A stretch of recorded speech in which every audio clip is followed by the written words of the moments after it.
नमस्कार, मैं अंजलि मिश्रा। स्वागत है आपका हमारे चैनल में। स्कूल सर्विस कमीशन की नियुक्ति घोटाले में बंगाल में जो है ये मामला तूल पकड़ रहा है और इस घोटाले के मामले में ममता बनर्जी, उद्योग मंत्री पार्थ चटर्जी और शिक्षा मंत्री परेश चंद्र अधिकारी को हाईकोर्ट से सीबीआई कार्यालय में हाजिर होने का आदेश दिया है।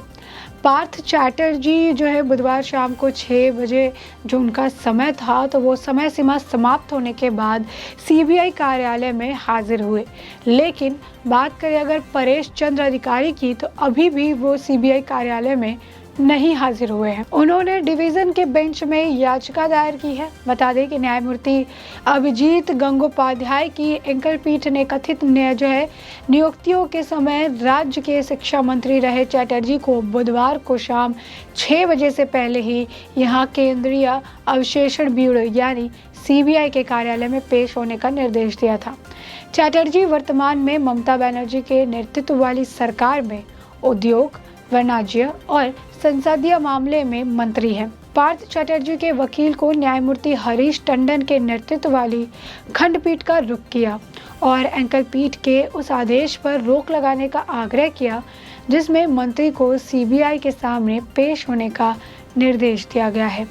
खंडपीठ ने ये कहते हुए याचिका पर सुनवाई इनकार कर दिया चूंकि अपील की पुष्टि नहीं हुई है या फिर अदालत की रजिस्ट्री में इसे दायर नहीं किया गया है, इसलिए जो ये आग्रह पर सुनवाई नहीं कर सकते। इससे पहले दिन उच्च न्यायालय की ओर से एक अन्य खंडपीठ ने एकल पीठ के उस आदेश को बरकरार रखा जिसमें सीबीआई को एसएससी की सिफारिशों पर पश्चिम बंगाल माध्यमिक शिक्षा बोर्ड द्वारा दी गई कथित अवैध नियुक्तियों की जांच करने का निर्देश दिया गया था।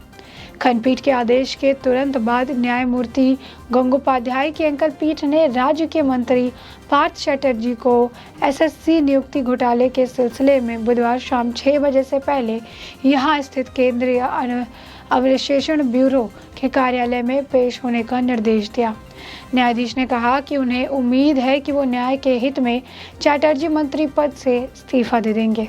न्यायमूर्ति सुब्रत तालुकदार और न्यायमूर्ति ए.के. मुखर्जी की खंडपीठ ने स्कूल सेवा आयोग द्वारा अनुशासित शिक्षक और गैर शिक्षक कर्मचारियों की भर्ती में अनियमितताओं को सार्वजनिक घोटाला करार दिया और कहा कि मामले में न्यायमूर्ति अभिजीत गंगोपाध्याय की एकल पीठ द्वारा दिया गया सीबीआई जांच का आदेश गलत नहीं था।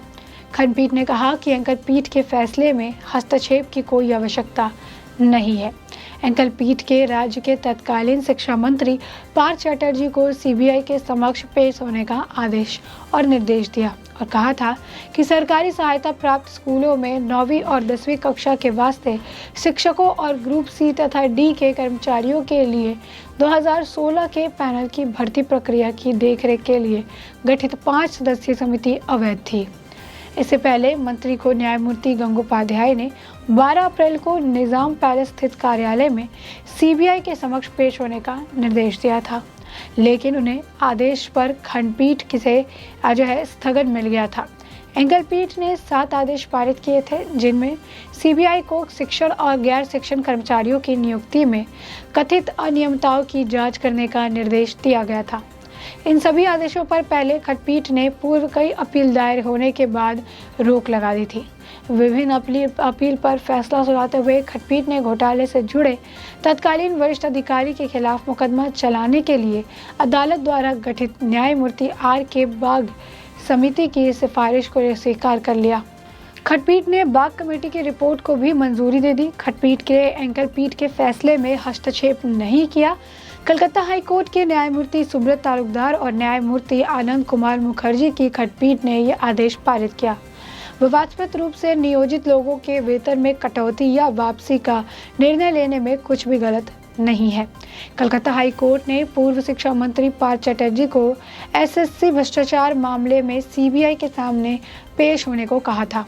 बाग समिति स्कूल में group C, group D staff की भर्ती पर डिवीजन बेंच को रिपोर्ट करती है। बाग कमेटी के वकील राम बंदोपाध्याय ने अदालत को बताया कि ग्रुप सी के पदों पर 381 लोगों को गलत तरीके से नियुक्त किया गया था। इसमें 222 के परीक्षा नहीं दी, बाकी पास हुए थे। वाक कमेटी ने खंडपीठ को ये भी बताया कि ग्रुप डी के पदों पर 624 लोगों का अवैध रूप से नियुक्त किया गया था। इसी प्रकार कक्षा 9 और 10 के लिए शिक्षकों की नियुक्ति काफ़ी धांधली हुई है। जिन अभ्यर्थियों का नाम तालिका में सबसे नीचे था उनको नौकरी दी गई, जबकि अच्छे रैंक प्राप्त करने वाले अभ्यर्थियों को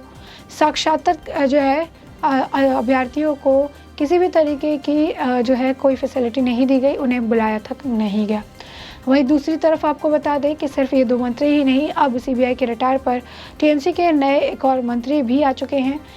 बता दें आपको कि टीएमसी नेता अनुव्रत मंडल भी आज सुबह कोलकाता के निज़ाम पैलेस स्थित सीबीआई के कार्यालय में उनके सामने पेश हुए। उन्हें पशु तस्करी के मामले में तलब किया गया। जांच एजेंसी से जुड़े सूत्रों ने बताया कि टीएमसी के वीरभूम जिले के अध्यक्ष सुबह करीब 9:45 पर निज़ाम पैलेस में सीबीआई कार्यालय पहुंचे हैं। सीबीआई ने कई बार पूछताछ के लिए मंडल को समन भेजा था, लेकिन वो खराब स्वास्थ्य का हवाला देते हुए पेश नहीं हुए। सीबीआई ने पश्चिम बंगाल में भारत बांग्लादेश सीमा पर अवैध मवेशी व्यापार के संबंध में मोहम्मद इनामुल हक को नवंबर 2020 में नई दिल्ली से गिरफ्तार किया गया था। तो साफ तौर पर आप देख सकते हैं कि पश्चिम बंगाल में कई सारे मुद्दे इस वक्त देखने के लिए मिल रहे हैं। इस मुद्दे को लेकर काफ़ी प्रदर्शन भी भाजपा के कार्यकर्ताओं की तरफ से पश्चिम बंगाल में किया गया था और इस तरीके के कई और घोटाले हैं जिनमें नाम निकलकर सामने आ रहा है। एक तरफ ममता बनर्जी घोटालों में किसी का भी नाम होने से अस्वीकार करती हैं और कहती हैं कि बंगाल में कोई घोटाला नहीं करता है, घोटालेबाज सरकार नहीं है, लेकिन इसके बावजूद अभी जिस तरीके से नाम निकलकर सामने आ रहे से बात पर साबित हो चुकी है कि कहीं ना कहीं अब पश्चिम बंगाल में भी मंत्रियों के नेताओं की मुश्किलें काफ़ी ज़्यादा बढ़ने वाली है। और इसी को देखते हुए आपको बता दें कि ममता बनर्जी के उद्योग मंत्री और जो शिक्षा मंत्री है परेश चंद्र अधिकारी को हाईकोर्ट ने सीबीआई कार्यालय में हाजिर होने का आदेश दिया था, जिसमें पार्थ चटर्जी तो बुधवार शाम को 6 बजे के आसपास समय सीमा समाप्त होने के बाद पहुंच गए, लेकिन परेश चंद्र अधिकारी अभी भी हाजिर नहीं हुए थे। कोर्ट की तरफ से ये भी कहा गया था कि अगर ये हाजिर नहीं होते हैं तो इनसे गिरफ्तार करके इनसे पूछताछ की जाए। अब ऐसे में ये देखना बाकी है कि परेश चंद्र अधिकारी को क्या गिरफ्तार किया जाता है, फिर उनसे पूछताछ की जाती है। साथ ही साथ आपको बता दें कि जब पार्थ चटर्जी सीबीआई के ऑफिस कार्यालय पहुँचे थे, तो वहाँ पर उनसे लगातार 3.5 घंटे पूछताछ चली थी। तो आप समझ सकते हैं कि मामला कितना गंभीर है और इस मामले को लेकर किस तरीके से एक के बाद एक लोगों को, वरिष्ठ नेताओं को पश्चिम बंगाल के समन जारी किया जा रहा है। कि परेश चंद्र अधिकारी ने डिवीजन बेंच में याचिका दायर की थी। न्यायमूर्ति अभिजीत गंगोपाध्याय की एकल पीठ ने कथित नियुक्तियों के समय राज्य और शिक्षा मंत्री रहे चटर्जी को बुधवार को शाम 6 बजे से पहले सीबीआई के कार्यालय में पेश होने का निर्देश दिया था।